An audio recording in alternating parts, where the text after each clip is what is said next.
ચોટીલામાં એક એવો દરબાર હતો જેના નામથી જ મેલી વિદ્યા કરનારાઓ કંપી ઉઠતા, કારણ કે એ દરબારની પાછળ ખુદ ચામુંડા માતાનો આશીર્વાદ હતો.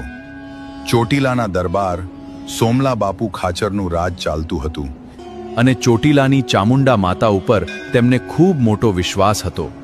કહેવાય છે કે ચામુંડા માતા પણ સોમલા બાપુ ઉપર ખૂબ પ્રસન્ન હતા.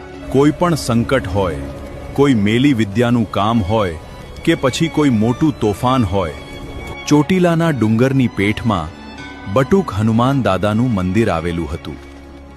એક ઘમઘમતા બપોરના સમયે એક ડોશીમાં લાકડીના ટેકે ટેકે દરબારમાં આવ્યા. તેમની હાલત ખૂબ જ નબળી હતી.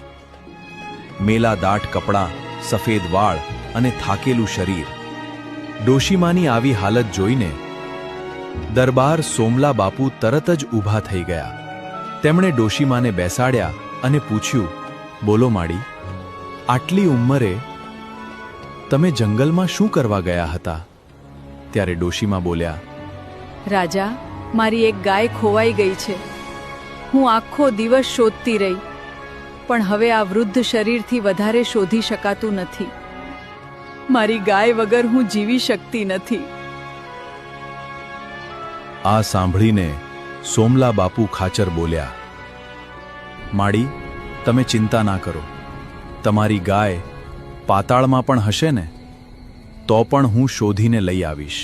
પણ પછી એ ગાય ક્યાં મળી? અને ડોશીમાં ખરેખર સામાન્ય સ્ત્રી હતા કે પછી કોઈ દિવ્ય શક્તિ? આગળ શું થયું પાર્ટ 2 જોવા માટે અમને ફોલો કરો અને કોમેન્ટમાં જય માં ચામુંડા લખો.